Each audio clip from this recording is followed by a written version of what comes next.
Ooh, Wes gave a little bark to say hello to everyone. What are you doing, Wes? How's it going, everyone? What's up? What's up?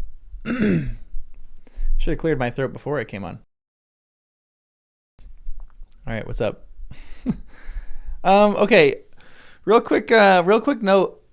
I didn't know how short the steward section was.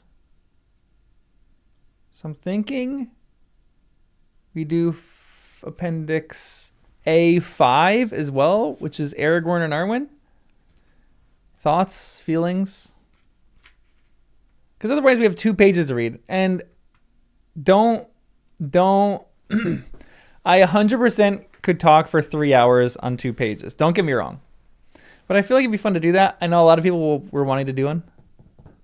That one, it's not that long. So the Aragorn and Arwen one, it's like 5 pages.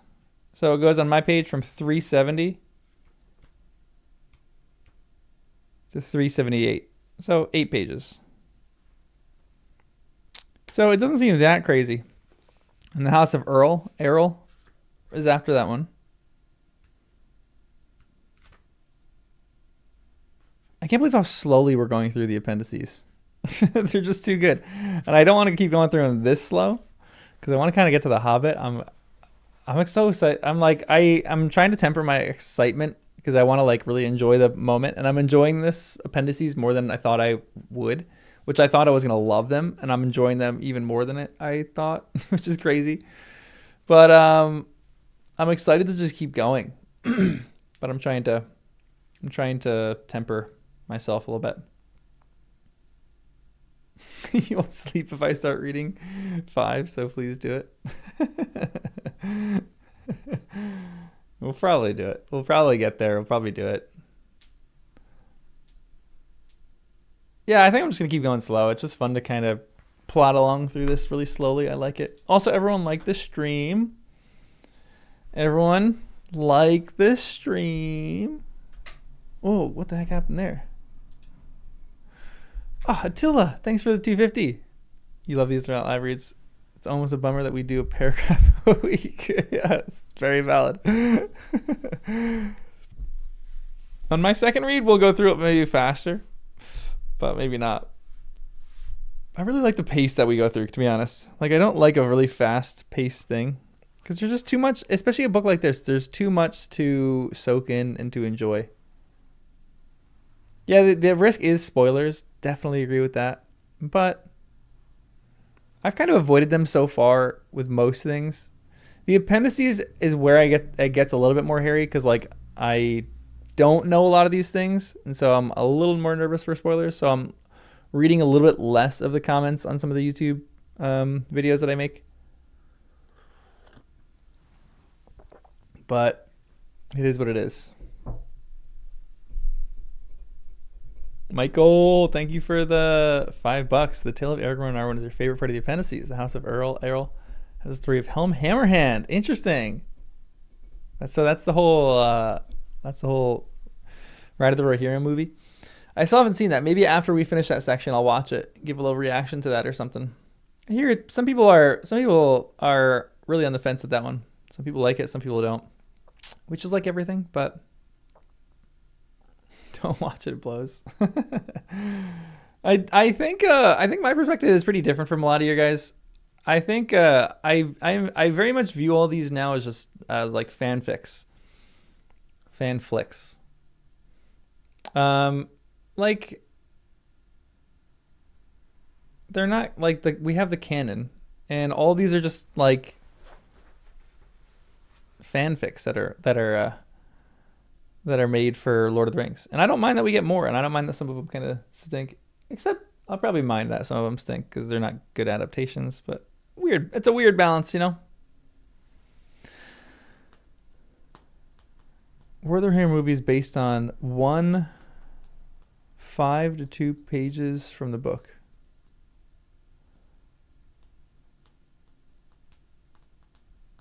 Bummer.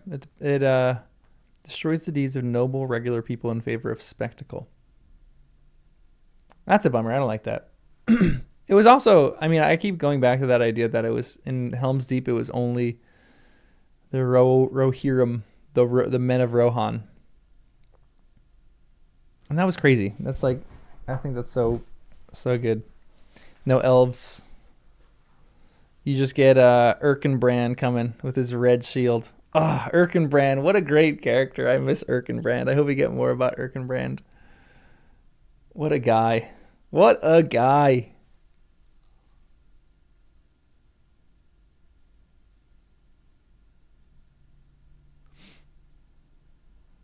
Yeah, Rings of Power, that only have rights to the appendices and not the Silmarillion or something like that. Something weird. Who knows? Who knows?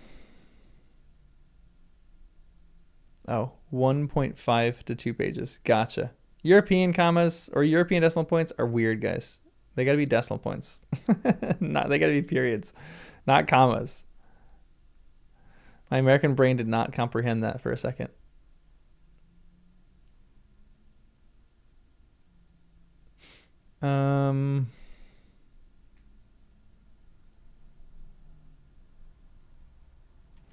You know, it is okay. So it's a weird point.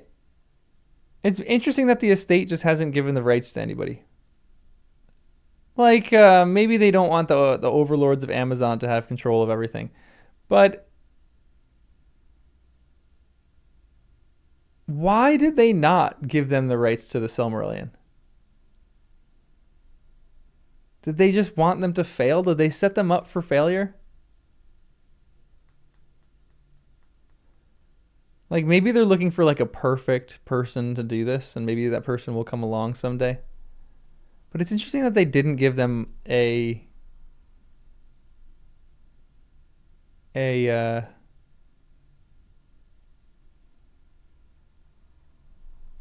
rights for that. Yeah, maybe honestly, yeah, adapting some of this stuff probably would be tough. I definitely would agree with that. Even from the appendices that I'm reading right now, some of this would be tough to adapt.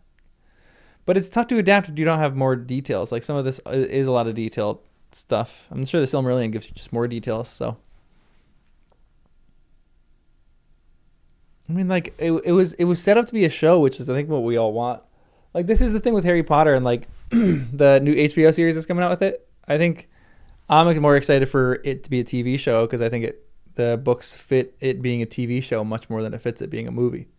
I'll probably say the same is true for Lord of the Rings, even more so. I think Lord of the Rings, the movies, I still love the movies, but I do kind of think this would be a better TV show. I think a lot of these things would be a better TV show.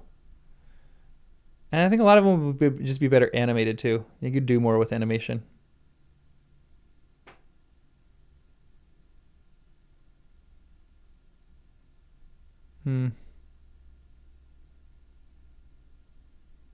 Tolkien Untangled continues to be the best Tolkien tuber.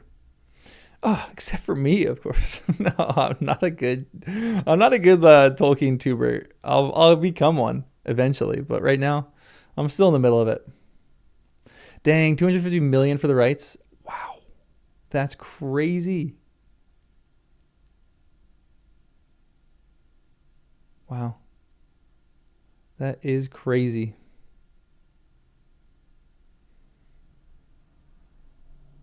Yeah, I still haven't checked out a lot of Tolkien YouTubers yet. I'm still gonna like wait. Like a few of them keep popping up on my page, but a few of them just stop making videos. Girl Next Gondor, I don't think has made a video in like 6-7 months. That was unintentional. Sorry. You reached a point you just want them to leave Tolkien alone. Honestly, yeah, it's not a bad idea. Some things are made to be adapted into movies. Like I would say, let's talk about that for a second. I would say Marvel is made to be adapted into movies. I would also say anything that Andy Weir writes is made to be adapted into movies. But Tolkien, I feel like isn't necessarily that much. I think it's intended as a book, and it should just be sometimes left as a book, you know? The Red Book is decent. Yeah, I've heard all the people, Jess of the Shire, her videos pop up every once in a while. Red Book pops up every once in a while. Gibby Factor Fantasy pops up all the time. Johnny the Blue pops up all the time. He just did one. Who else pops up? I don't get that many Nerd of the Rings videos that pop up, but every once in a while I'll get one. Because he's done like a bunch. He's done it on almost everything. Although no one's made a video about Malbeth the Seer, which I was a little bit disappointed of. Because I had no clue what to do for a thumbnail for that video. So I real quick looked on YouTube and I was like, Malbeth the Seer. Typed it in. Nada. I think there's one video in Spanish about it. And there's like another guy that talks about Malbeth a little bit, but he did a half-an-hour video and it was just, I heard like he was like getting into Silmarillion stuff and I said, nope, click off. Get out of that. Yeah, Gibby pops up in live chat sometimes, yeah. Me and him chat behind the scenes sometimes. He's my aspiration. Although, I have to say, too, it's interesting. From an analytics perspective, my channel is slowing down significantly ever since I stopped, I finished the actual text of Lord of the Rings. All the videos are doing much... not worse, but definitely my subscriber count has stalled, which is fine. I'm not doing this for that. I'm just doing this for my own enjoyment. But it is, things have just stalled. So I'm sure when we start The Hobbit, maybe things will pick up again. But I don't care that much that they pick up or not. I'm doing a bunch of other stuff too, so it's kind of just fun just to read this and just kind of give my experience and talk about that stuff. But, ooh, Men of the West. You cannot sub and resub. Yeah, Silmarillion, I think it's not going to be the greatest numbers. I'm expecting that, but I'm not that worried about any of that kind of stuff. Like, again, when we get to that, I'm just doing that for my own pure joy and excitement. Like this channel, I don't think this channel is ever gonna get like Nerd of the Rings huge, because he's done a bunch of other stuff. But if it hits like 100K, that'd be great. And then I'm just gonna keep making Lord of the Rings videos. If it just stays at 100K for the rest of my life, that'd be great. It'd be fun to hit that goal of 100K. My first YouTube channel would be kind of fun. But it doesn't matter. It's just still fun to just go through this. I'm really excited for The Hobbit too, for the point of reading aloud. I was thinking about that the other day. I think it's gonna be fun. That would be like a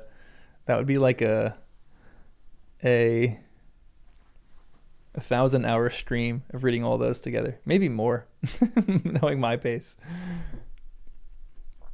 100 people watching live. That's more than the new Star Trek got. There's no one watching the new Star Trek.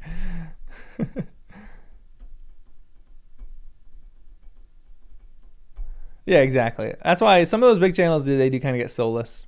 I always want to just do this, and I don't think what I'm doing right now is geared toward this channel becoming huge. It's just geared toward this, which I love. I'd just rather stick it with this. But yeah.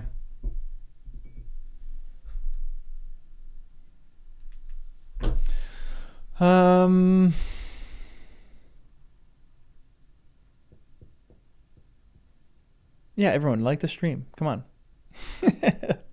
Thank you. I can't eat until I finish them all. I would die of starvation. I would have to speed read them. That would take so long.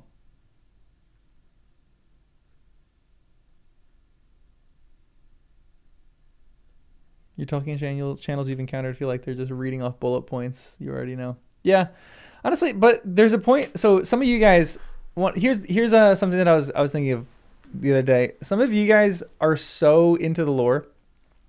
You guys can learn new stuff, but I think for a lot of you, it's pretty rare.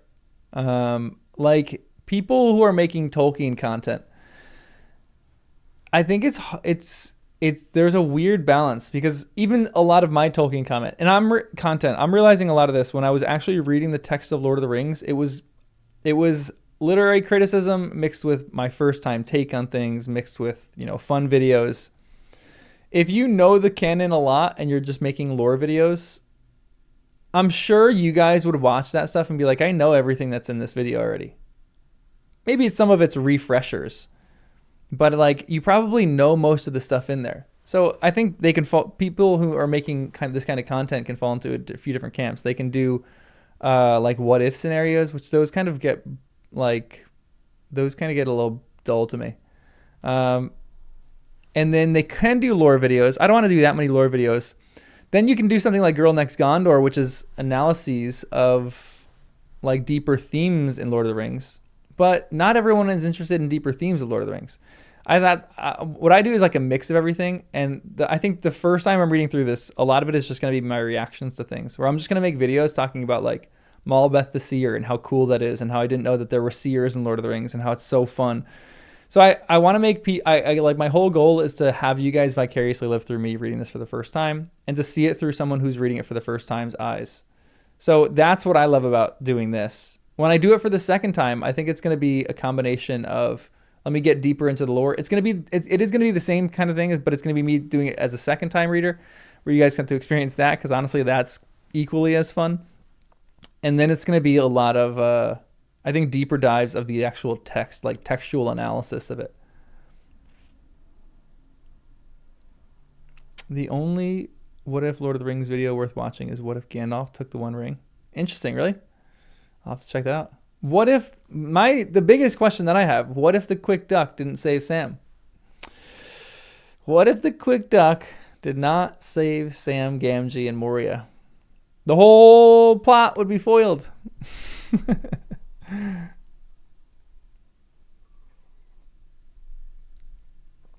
That video is too great and terrible to imagine. Yeah, the Quill probably would have stepped up. So that's probably a good idea. Should we do that? That's not a bad idea. Read it so we separate the streams a little bit. That's actually not a bad idea. Rather than do them both, we do the Stewards chapter. We do the Stewards in this one. And then we take a minute break, and then I stream the other one. Maybe we'll do that. So I'll just do 4 for this. We'll edit it if we change it later, but I like that idea, Attila. I like that idea. Yeah, I'm with you too. That's the good part about literature like this, is I can keep talking about themes in this, and it'll be of no end. You can just keep talking about this kind of stuff. yeah. We'll be done before 4. I don't think there's that much that we have to read, so we'll be done before 4. Probably be done before 4, most likely. I have to go by 4 too, so. I'm glad that you're just enjoying the journey.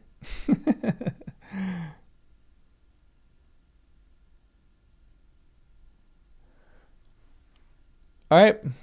I think we're going to start reading, which is, I feel like that's a record. Only like 15 minutes after we started to actually start reading. When does that ever happen? But we're going to do the Stewards. We'll do the Stewards section right here. Maybe there's going to be a lot in the Stewards. I feel like there's not going to be that much. It's probably going to be a lot of names I don't necessarily know. But we'll do the Stewards. Take a minute break and then do the Tales of Aragorn and Arwen, which I'm kind of excited for, because I know a lot of you guys have talked about that. Very quickly, I'm going to... Hold on. Let me do something real quick. I'm going to make a thumbnail for this in Photoshop.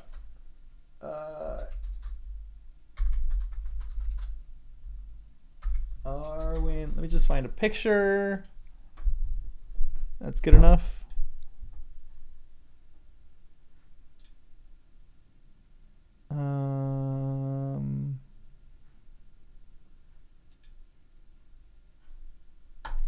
That works. All right, give me a sec. Give me a sec, peep. Sorry, this is not fun for you guys. All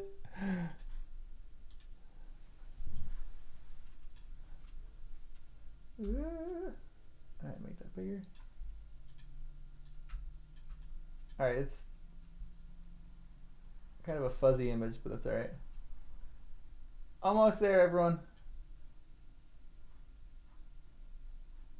Still Appendix A. Export. Sorry, this is scintillating content, right?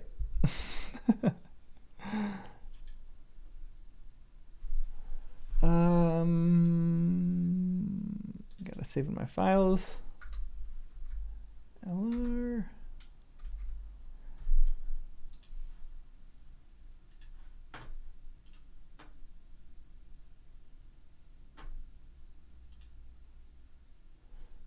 Schedule stream. We'll schedule this one. We'll schedule this one for 2:45. I'll probably be around the time. Doesn't matter, to be completely honest. Reading it. There we go. Let me pull it up on my files. I'm just narrating what I'm doing right now. It's so fun. Lord of the Rings.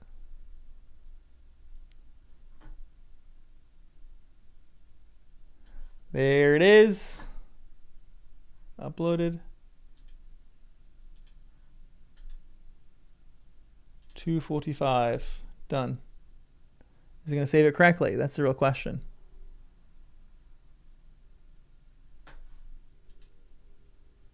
No, it did not save it correctly. This thing is killing me. Edit.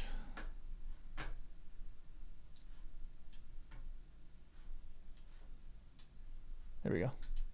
I think we're good now. All right, perfect. Now we're good. Sorry. We're back. And we're good.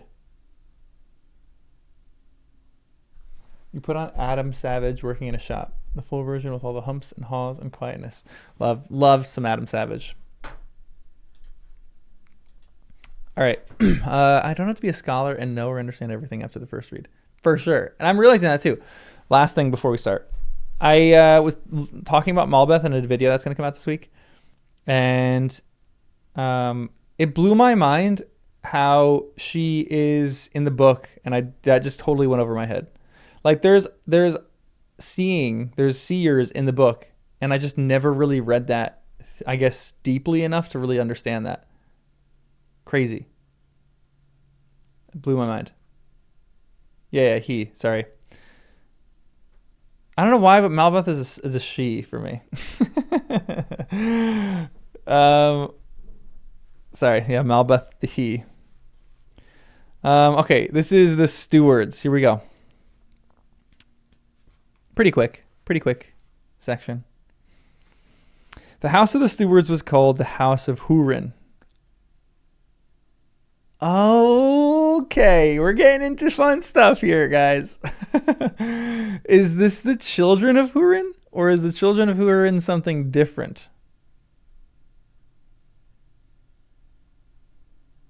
Different Hurin? Okay, dang it. I was getting real excited for a second. Because I don't know anything about Hurin. So I was like, oh, he's a steward. That's going to explain a lot about what the book is about. All right. For they were the descendants of the steward of King Menardiel, who was in 1621 to 34. Hurin of Emin Arnen, the man of high Numenorian race. After his day, the kings had always chosen their stewards from among his descendants. Oh, cool. And after the days of Pelender, the stewardship became hereditary as a kingship, from father to son or nearest kin. Interesting. Each new steward indeed took office with the oath to hold rod and rule in the same name, or in the name of the king, until he shall return. But these soon became words of ritual little heeded, for the stewards exercised all the power of the kings. Yet many in Gondor still believe that king would indeed return in some time to come. And some remembered the ancient line of the north, which it was rumored still lived on in the shadows. Whoa, cool. But such thoughts of ruling stewards hardened their hearts. But against such thoughts, the ruling stewards hardened their hearts. Huh. So you have the stewards who were before with the kings, then as soon as the kings leave, they're the ruling stewards now, I'm guessing.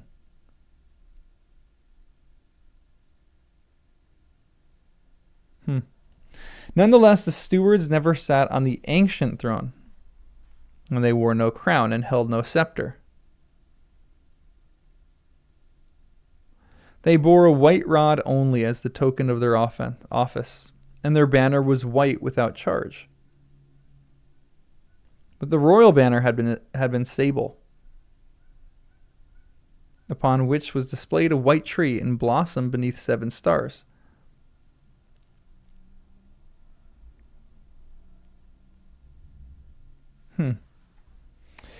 Is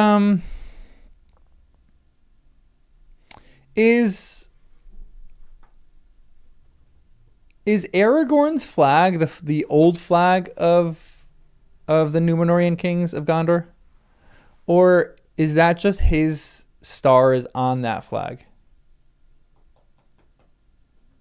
So his flag is the old flag then. Okay, good. I like that. Because I wouldn't like it if it was just like he's just reforming the flag and making his own. That would be a little weird to me. It's a Elendil's flag. Okay, excellent. It's the King's Standard. Okay, good. Love that. All right, let's keep reading. After Mardial Veronwe, who was reckoned the first of the line, there followed 24 ruling stewards of Gondor until the time of Denethor II, the 26th and last. At first they had quiet, for those were the days of the watchful peace, during which Sauron withdrew before the power of the White Council, and the ring-wraiths remained hidden in the Morgul Vale. But from the time of Denethor I, there was never full peace again. Interesting. That's actually really interesting. That as soon as the first Denethor comes to power, all of a sudden there's no peace. That's funny. Denethor is a cursed name.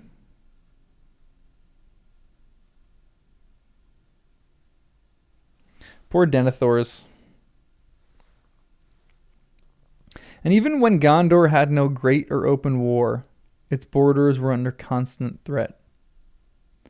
In the last years of Denethor I, the race of Uruks, black orcs of great strength, first appeared out of Mordor. And in 2475, they swept across Ithilien and took Osgiliath.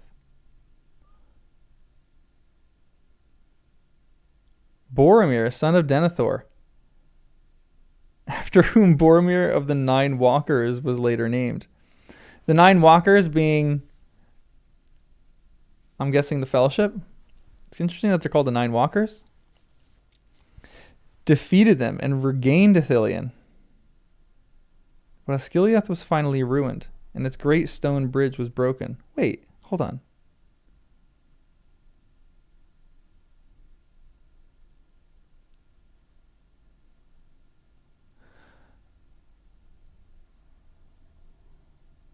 This is confusing to me.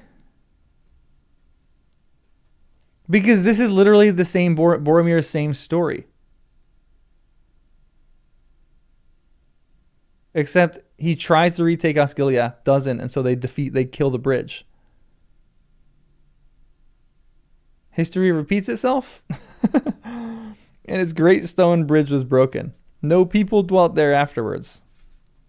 Boromir was a great captain, and even the Witch King feared him. He was noble and fair of face, a man strong in body and in will, but he received a mortal wound in that war which shortened his days, and he became shrunken with pain and died 12 years after his father. Wow. That's crazy.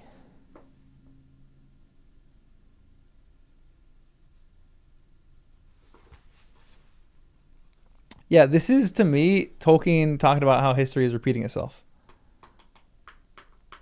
Honestly, because Boromir's story is kind of similar too. He doesn't get a Morgul wound, but he kind of does. Maybe I can make an argument for that. It's not a Morgul wound in the technical sense, but it feels like one in that his aim is to try to attain the ring. He's like almost becoming a ring wraith in that moment.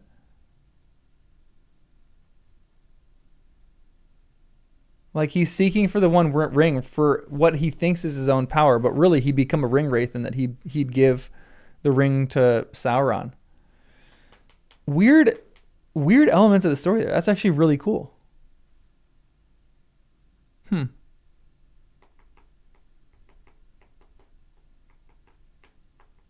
Yeah, he didn't go all the way for sure. And it's cool too that he resists so he doesn't become that and he doesn't get the Morgul wound, really. And the Morgul wound being more like a metaphorical Morgul wound. After him began the long rule of Kirion. He was watchful and wary, but the reach of Gondor had grown short, and he could do little more than defend his borders, while his enemies, or the power that moved them, prepared strokes against him that he could not hinder. The corsairs harried his coasts, but it was in the north that his chief peril lay, in the wide lands of Rovanion, between Mirkwood and the River Running. A fierce people now dwelt, wholly under the shadow of Dol Guldur. They often made raids through the forest until the Vale of Anduin south of the Gladden was largely deserted. These Balcoth were constantly increased by others of like kind that came in from the east, whereas the people of Kalinardon dwindled. Kirion was hard put to it to hold the line of Anduin. Foreseeing the storm, Kirion sent north for aid, but over late. For in that year, 2510, the Balcoth, having built many great boats and rafts on the east shore of the Anduin, swarmed over the river and swept away the defenders. An army marching up from the south was cut off and driven over the Limelight. And there was suddenly attacked, and there it was suddenly attacked by a horde of orcs from the mountains, and pressed toward the Anduin. Then out of the north there came help beyond hope, and the horns of the Rohirrim were first heard in Gondor. Eorl the Young came with his riders and swept away the enemy, and pursued the Balcoth to the death over the fields of Kalenardon. Kirion granted to Eorl that land to dwell in, and he swore to Kirion the oath of Eorl, of friendship at need, or at call to the lords of Gondor.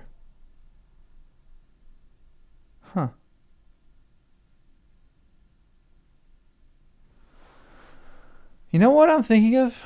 Where was Gondor when the Westfold fell? Rohan's helping them out a ton.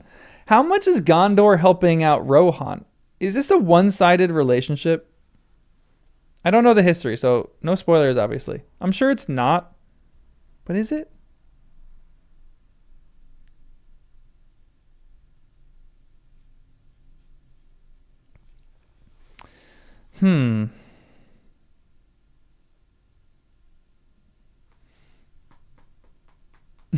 The Westfold never fell. Yeah, I'm sure that was just a movie line, but where is Kalenardon?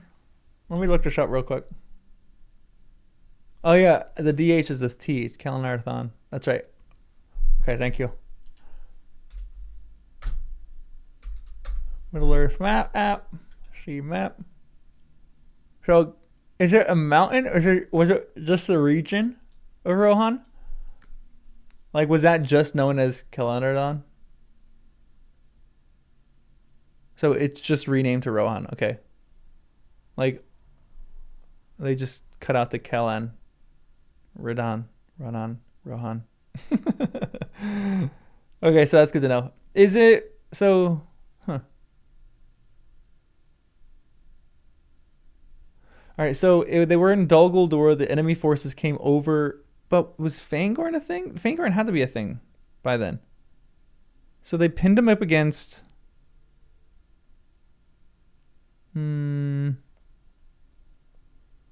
South of the Gladden? What's the Gladden? Is that a river? Yeah, the Gladden is a river. So is it in between Lorien and Fangorn that they kind of pinned him up between? South of the... No, that's the Galadon. Gladden... Oh, Gladden Fields were... Okay, excellent. So that's north of Lorien. Okay, thank you. So they took him over the Gladden. South of the Gladden. And so they pinned him up there.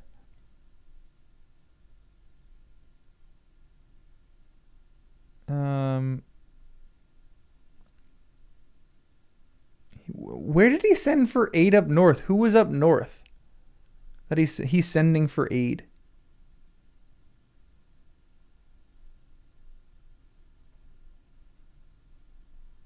army marching up to the south was cut off and driven over the Limelight.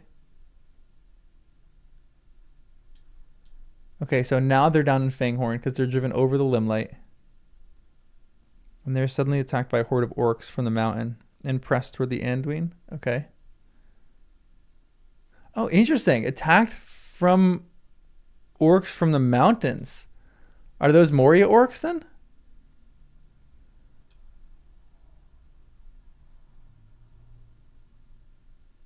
So they're calling up north people from the Rohirrim?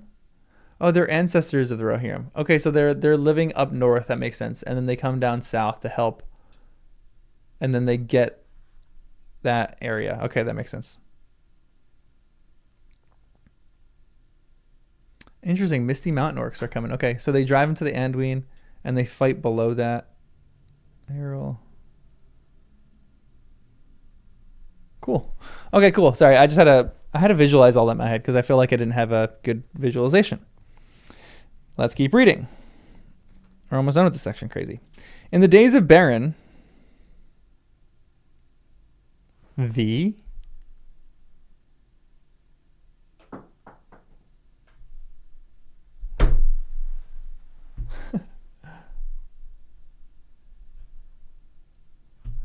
in the days of Beren, the 19th steward, an even greater peril came upon Gondor. 3 great fleets, long prepared, came up from Umbar and the Harad, and assailed the coasts of Gondor in great force. And the enemy made many landings, even as far north as the mouth of Isen, the mouth of the Isen. At the same time, the Rohirrim were assailed from the west and the east, and their land was overrun. And they were driven into the dales of the White Mountains. In that year, 2758, the long winter began with cold, and great snows out of the north, and the east, which lasted for almost 5 months. Helm of Rohan and both his sons perished in that war. And there was misery and death in Eriador and in Rohan. But in Gondor, south of the mountains, things were less evil. And before spring came, Beregond, son of Beren, cool, had overcome the invaders. At once he had sent aid to Rohan. He was the greatest captain that had arisen in Gondor since Boromir. I love all the familiarity of names here. This is hilarious to me. And when he succeeded his father, Gondor began to recover its strength. But Rohan was slower to be healed of the hurts that it had received. It was for this reason that Beren welcomed Saruman and gave him the keys of Orthanc. Whoa. Am I going to learn more about this? And from that year on, in 2759, Saruman dwelt in Isengard. Whoops. I was texting someone and it had I guess I tapped the speak to text and it just literally wrote out this entire thing of me speaking. No one wants to read that.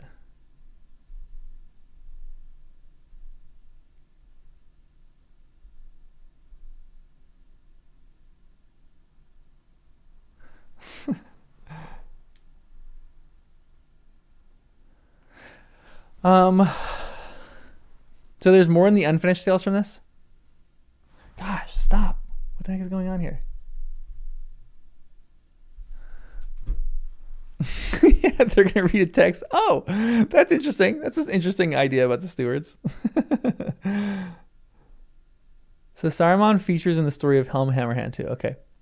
This is really interesting for how he came into the realm.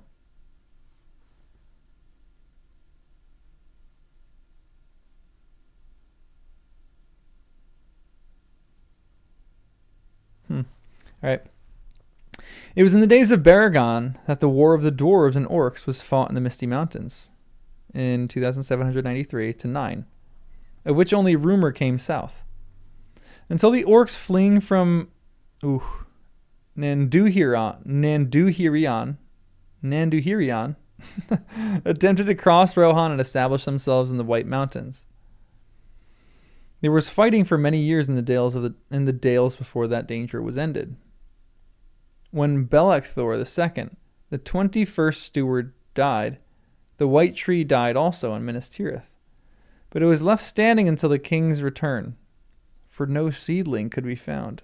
Cool! Interesting that they couldn't find a seedling, and Gandalf knows where a seedling is. In the days of Turin II, the enemies of Gondor began to move again, for Sauron was grown again to power, and his day of arising was drawing near. All but the hardiest of its people deserted Ithilien and removed west over Anduin, for the land was infested by Mordor orcs. It was Turin that built secret refuges for his soldiers in Ithilien, of which Henneth Anun was the longest guarded and manned. He also fortified again the Isle of Caer Andros, which is there's a note. This name means ship of long foam, for the isle was shaped like a great ship with a high prow pointing north, against which the white foam of Anduin broke on sharp rocks. That's kind of cool. To defend Anorion. But his chief peril lay in the south, where the Haradrim had occupied South Gondor, and there was much fighting along the Poros. When Ithilien was invaded in great strength, King Folkwine of Rohan, fulfilled the oath of Errol and repaid his debt for the aid brought by Beregond.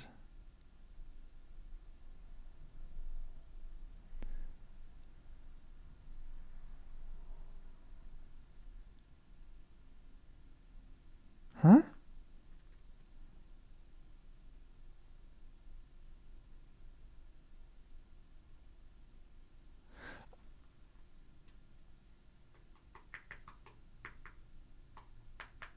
Interesting. I didn't. When did he give him aid? When did he give? Once he sent aid to Rohan. Okay, there you go. I missed that sentence.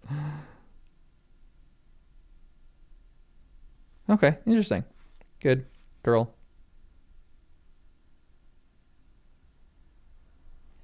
Where am I?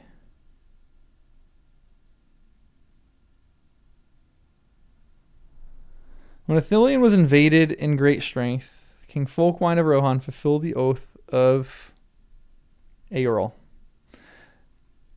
Eorl? You guys keep messing up my pronunciations. There's 50 different people saying it. I should say it in different ways. I'm just too confused. Errol? Errol? Errol. Oral. Oral. Aoral. Someone's saying Aoral. Someone's saying Eoral. Someone's saying Errol. Guys. I don't know. I'm just going to keep reading.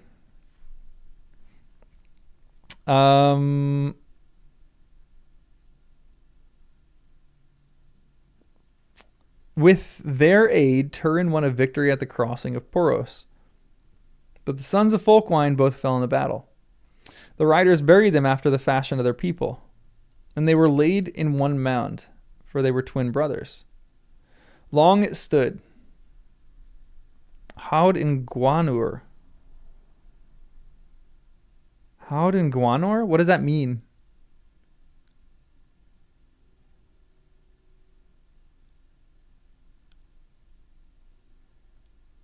Like Aemir, but Errol. That's what I'm saying. Just say Earl.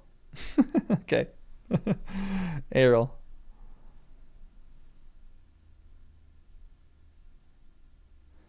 What is Haud in Gwanir? Haud is hill. Hill of Gwanir. Long it stood, high upon the pass of the shore, and the enemies of Gondor feared to pass it. Same word, different dialects. Okay, interesting.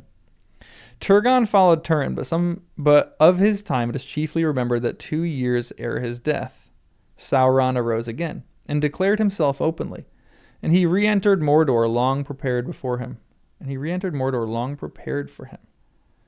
Then the Barad-dûr was raised once more, and Mount Doom burst into flame. Interesting. And the last of the folk of Ithilien fled far away. When Turgon died, Saruman took Isengard for his own and fortified it.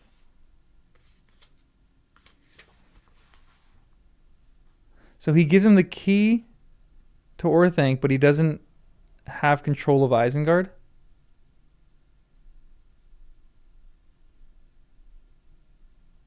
And then Turgon dies.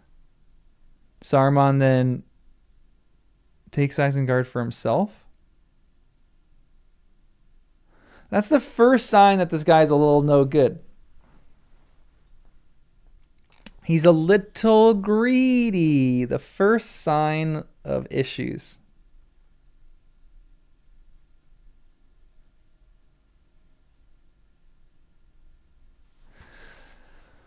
Turgon?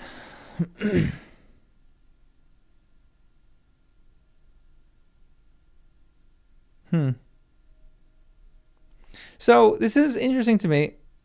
So Turgon is a steward, but I guess Gondor still kind of technically had control over Isengard.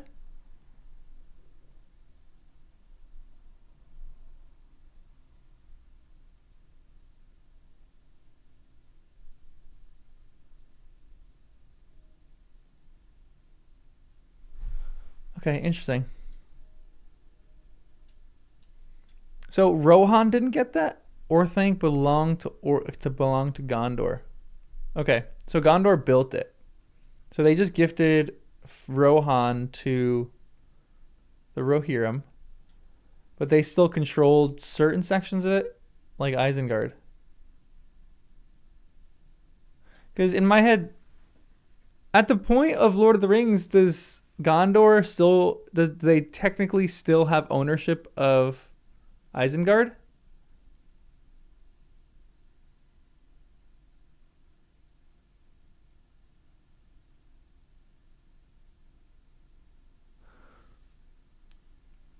But they built Argonos, later renamed Orthanc. Okay, Númenóreans built it.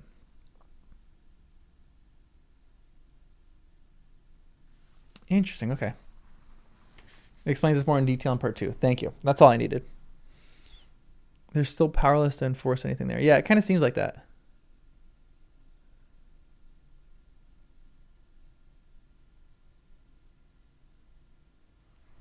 Wait. This is before the last king of Gondor went away, so it's just telling me that... No, but this is talking about the ruling stewards, no?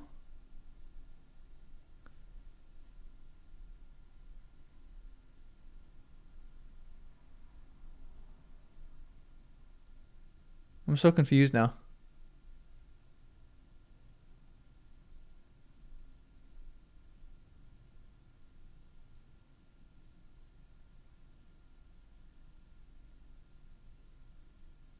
This is because isn't this after the beginning of this section said that after the dude died, after we're descendants of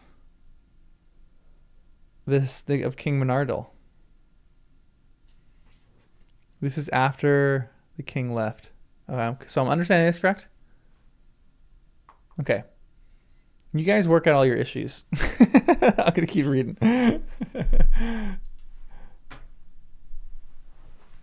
Let's keep reading. Ecthelion II, son of Turgon, was a man of wisdom. With what power was left to him, he began to strengthen his realm against the assault of Mordor. He encouraged all men of worth from near or far to enter his service, and to those who proved trustworthy he gave rank and reward. In much that he did, he had the aid and advice of a great captain whom he loved above all. Thorongil, men called him in Gondor, the eagle of the star. Whoa. For he was swift and keen-eyed, and wore a silver star upon his cloak. Thorongil? Why have I heard that name before? I feel like that came up in Lord of the Rings somewhere. Thorongil? No spoilers, but did that come up in Lord of the Rings somewhere? Everyone shut up. Thorondor. Yeah, that's probably what I heard. Thank you. Maybe not Thorongil, Thorondor, Thorondir, I think. Thorondir is one of the eagles. Oh, interesting. Okay. That's right. Okay, thank you. That's helping me.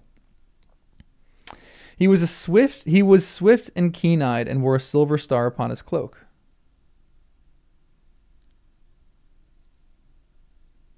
But no one knew his true name, nor in what land he was born.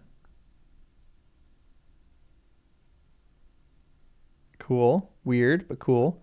He came to Ecthelion from Rohan, where he had served the king Thangel. But he was not one of the Rohirrim. He was a great leader of men, by land or by sea, but he departed into the shadows whence he came before the days of Ecthelion were ended. What the heck?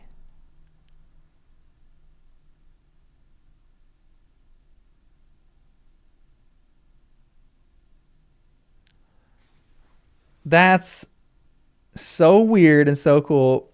Is this Tom Bombadil? What the heck? So he's serving Thangil, and then all of a sudden he departs from Thangil and comes and serves the Steward of Mordor. Not the Steward of Mordor. Kind of the Steward of Mordor, the Steward of Gondor. And then just dips right before the end of Ecthelion's days. Weird.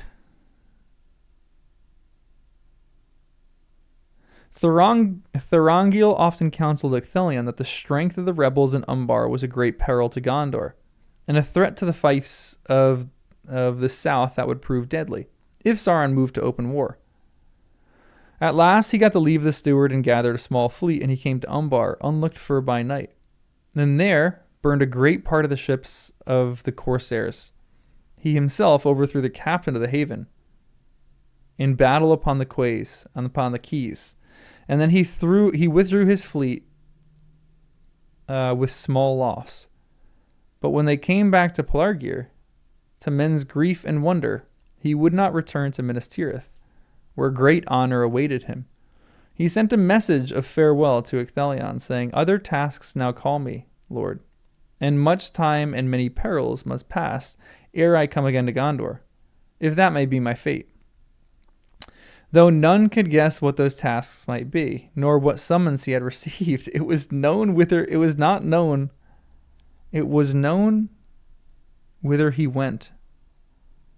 For he took a boat across the Anduin, and there he said farewell to his companions and went on alone. And when he was last seen, his face was toward the mountains of shadow.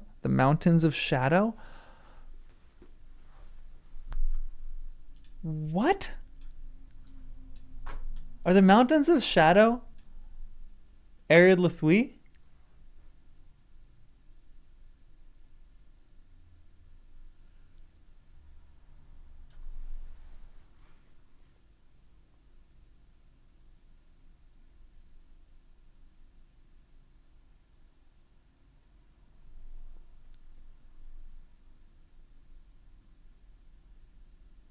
This isn't the mouth of Sauron, right?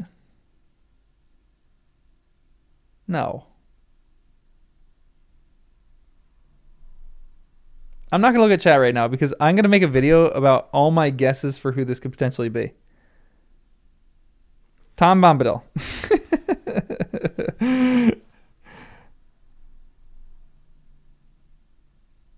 The mouth of Sauron.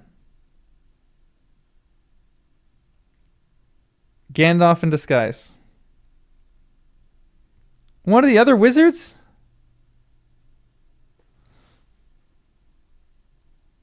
Who the heck is this? Why is this story so weird?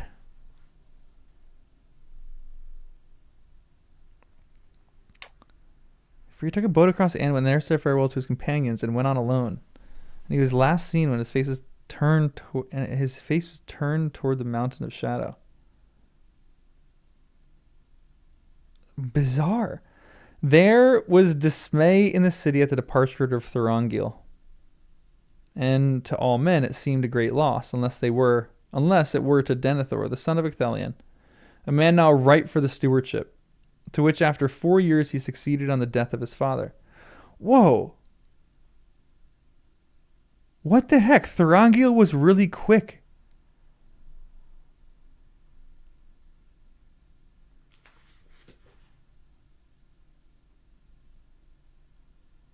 Thorongil might be still alive. This is breaking my brain.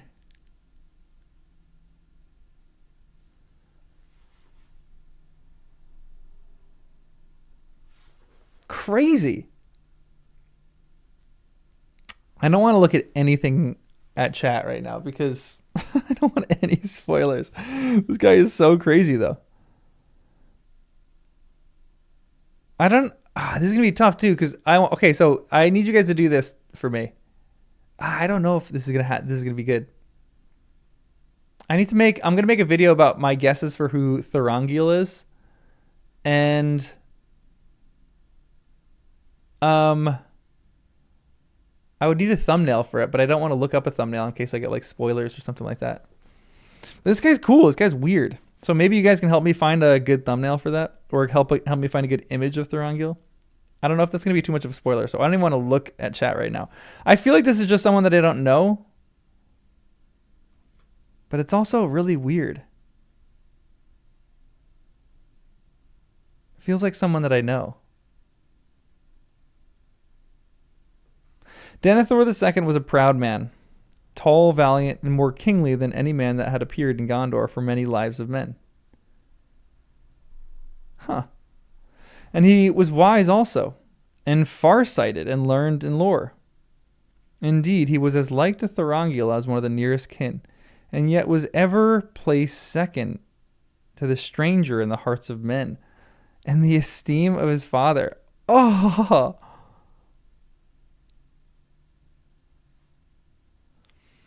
At the time, many thought that Thorongil had departed before his rival became his master. Wait, what is...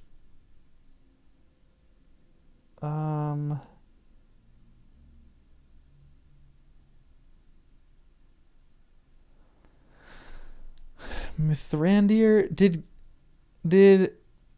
Is one of Gandalf's names Thorongil? Did he say that in the beginning? Where he says, I have many names. Was Thorongil one of his names? I don't think so. At the time, many thought that Thorongil had departed before his rival became his master. Though indeed, Thorongil had never himself vied with Denethor, nor held himself higher than the servant of his father. And in one matter only were their counsels to the steward at variance. Thorongil often warned Ecthelion not to put trust in Saruman the White and Isengard, but to welcome rather Gandalf the Grey. Interesting. But there was little love between Denethor and Gandalf.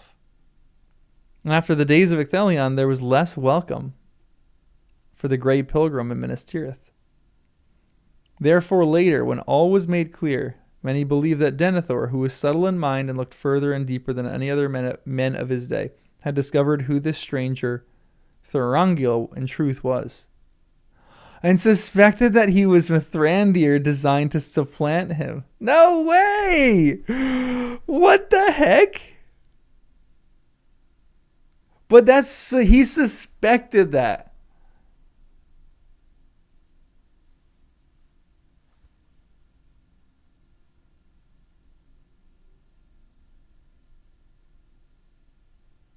Huh.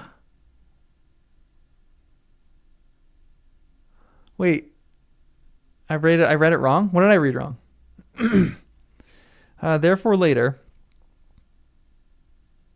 when all was made clear, many believed that Denethor, who was subtle in mind and looked further and deeper than any other men of his day, had discovered who this stranger Thorongil in truth was, and suspected that he and Mithrandir designed to supplant him. But still, that's crazy to me.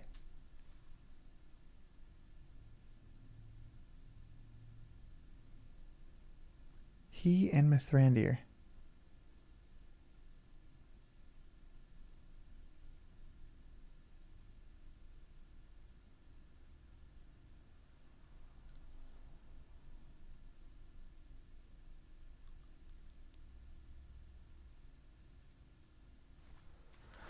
Imagine, is this Aragorn? There's no way. There's no way.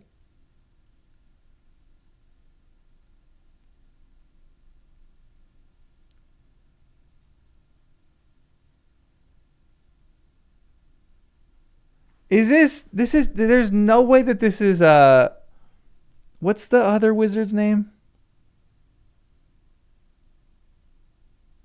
Not Rasputin. Radagast.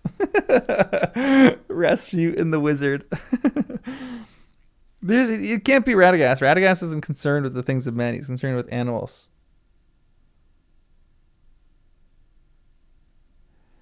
And suspecting that he and Mithrandir designed to supplant him.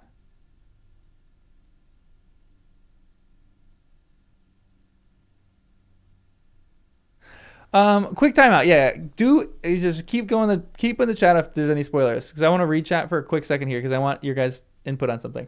Am I gonna learn who Thorongil is in this section right here?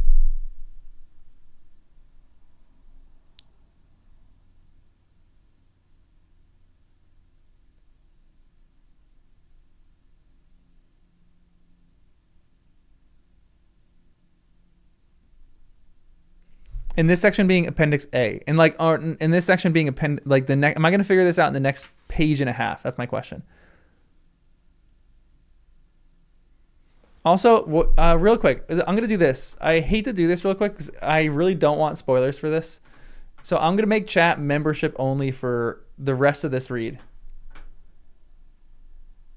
Just because I really don't want spoilers on this. I'm purposely not looking.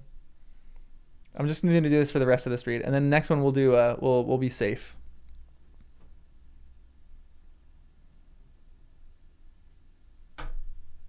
Gravel Nerd, thank you, or Go Byron, thank you. Thanks for the 10. Okay. Am I going to figure who this is out, and then am I going to figure out who this is in the next page and a half? That's my question for you members. Not in the steward section. Okay, excellent. Will I figure out who this is in the Aragorn and Arwen section?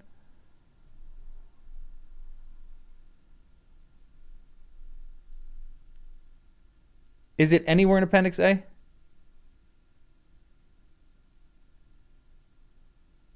It's confirmed later. Okay. Okay, good. If it's in section B, then I'm good. I'm content with that. Hold on one second. I gotta find. Where's my little? One second. My watch is dying. I gotta charge my watch. Oh, I already have one. Interesting.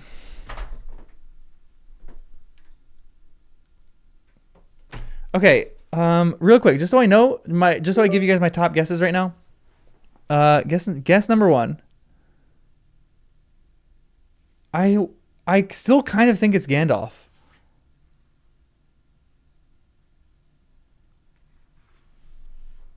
And Denethor just doesn't have the wisdom to parse both of these people out as separate people, or he thinks that they're separate people. I think they might be the same. Maybe this is Gandalf in disguise, because Gandalf seems to be able to disguise himself in some way. I don't think it's Tom Bombadil, but that is a guess that I would have. I don't necessarily think it is, because Tom doesn't really interfere in the affairs of people like this. It potentially, I don't think it's Radagast either. It could be one of the blue wizards. I don't think it would be, though, because no one's seen them and Gandalf hasn't really seen them. And why would they be involved right now? That's weird. And then Aragorn.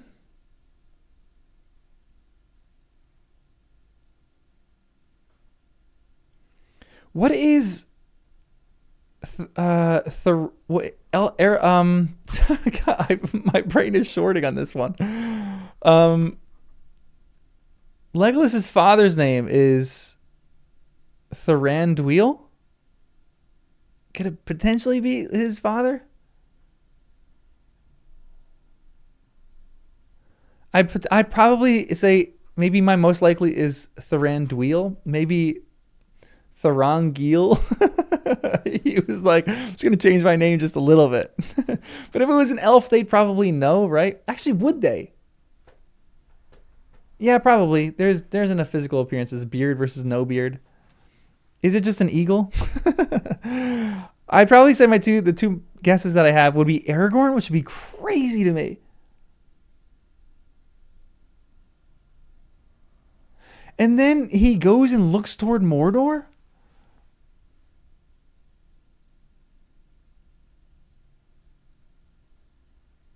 Like he's last seen looking at Mordor?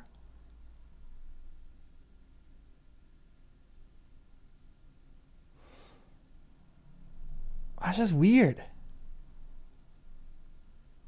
When is Gollum caught? I need a timeline of this. I don't want to look up anything else in any other appendix right now. Okay, can you guys give me... shoot, I don't know how to ask this question. What year is it? So tell me this. What year is it that... that... How many years before the start of the movie? Or the start of the book, obviously. You know, the start of the book. Has Denethor been in power for? Like, how long has Denethor been in power?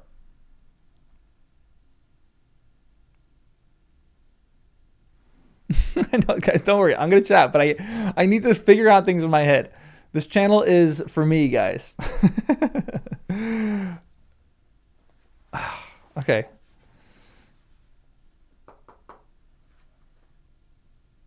Denethor. Like, my top guess probably is Aragorn or Gandalf. Thorongil.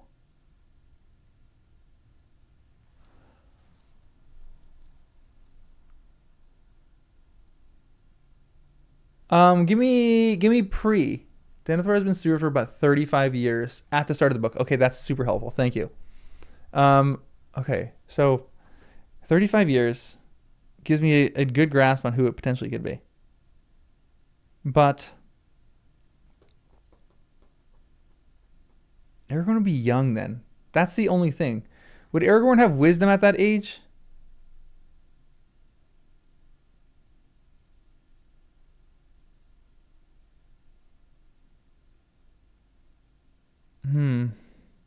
Okay, let me finish reading this section. And then maybe we'll speculate a little bit more. When Denethor became steward in 2984, he proved a powerful masterful lord, holding the rule of all things in his own hand. He said little. He listened to counsel, and then followed his own mind. He had married late, taking as wife Finduilas, daughter of Adrahil of Dol Amroth. Oh, interesting. Okay. She was a lady of great beauty and gentle heart. But before 12 years had passed, she died. Denethor loved her in his fashion. He loved her. In the way that Denethor can love a person. He loved her in his fashion, more dearly than any other, unless it were the elder of the sons that she bore him. But she seemed to men that she withered in the guarded city, as a flower of the seaward vales set upon a barren rock. The shadow in the east filled her with horror, and she turned her eyes ever south to the sea that she missed. That is so sad. After her death, Denethor became more grim and silent than before. More silent than before. He's still chatty, because in the Minas Tirith chapter, he can't shut up. And would sit long alone in his tower, deep in thought. Foreseeing the assault of Mordor would come in his time. It was afterward believed that needing knowledge, but being proud and trusting in his own strength of will, he dared to look in the palantir of the White Tower. None of the stewards had dared to do this, nor even the kings Eärnil and Eärnor. after the fall of Minas Ithil, when the palantir of Isildur came into the hands of the enemy. For the stone of Minas Tirith was the palantir of Anarion. Oh, interesting. Most close in accord with the one that Sauron possessed. Huh. In this way, Denethor gained great knowledge of things that passed in his realm, and far beyond his borders, at which men marveled. But he bought the knowledge dearly, being aged before his time by his contest with the will of Sauron. Thus pride increased in Denethor together with despair, until he saw in all the deeds of that time only a single combat between the Lord of the White Tower and the Lord of the Barad-dûr, and mistrusted all others who resisted Sauron unless they served himself alone. Gosh. So time drew on to the War of the Ring, and his son and the sons of Denethor grew to manhood. Boromir, 5 years the elder, beloved by his father, was like him in face and pride, but in little else. Rather, he was a man after the sort of King Eärnur of old, taking no wife and delighting chiefly in arms. Fearless and strong, but caring little for lore save the tales of old battles. Faramir the younger was like him in looks, but otherwise was like him in looks, but otherwise in mind. He read the hearts of men as shrewdly as his father, but what he read moved him sooner to pity than to scorn. He was gentle and bearing, and a lover of lore and of music, and therefore by many in those days his courage was judged less than his brother's. But it was not so, except that he did not seek glory and danger without a purpose. He welcomed Gandalf at such times as he came to the city, and learned what he could from his wisdom. And in this, as many other matters, he displeased his father. That's so interesting. This is the reason why he is the way that he is. Because he's just even suspicious of his own son, thinking that his son might want to supplant him because Gandalf is in Faramir's ear. This is so illuminating. This is so cool.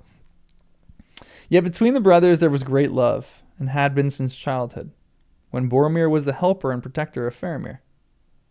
No jealousy or rivalry had arisen between them since, for their father's favor or for the praise of men. It did not seem possible to Faramir that anyone in Gondor could rival Boromir, heir of Denethor, captain of the White Tower. And of like mind was Boromir, yet it proved otherwise at the test.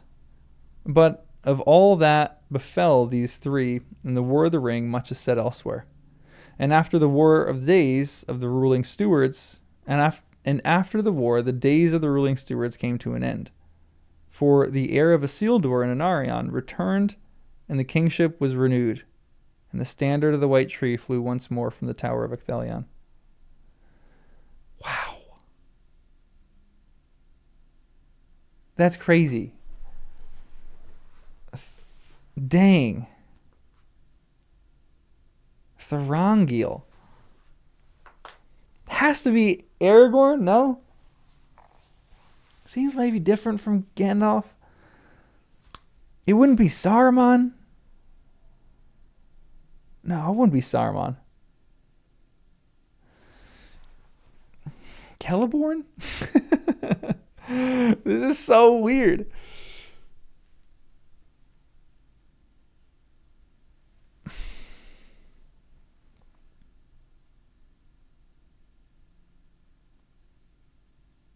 I just read who it was. Maybe I got to read between the lines. I did not see.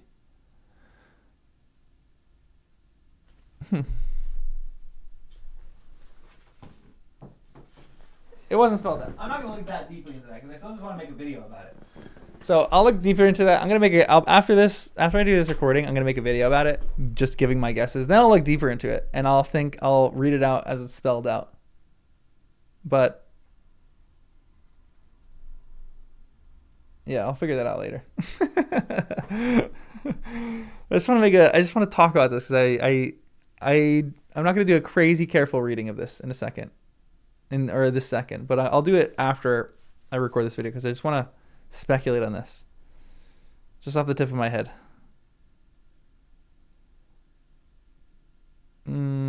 Interesting. Okay, everyone. This is what we're going to do. I'm going to jump off of this stream. We're going to start the other one, and I'm going to read. We're going to read the tales of Aragorn and Arwen. Deal. Deal. I'll see you guys in that stream over there.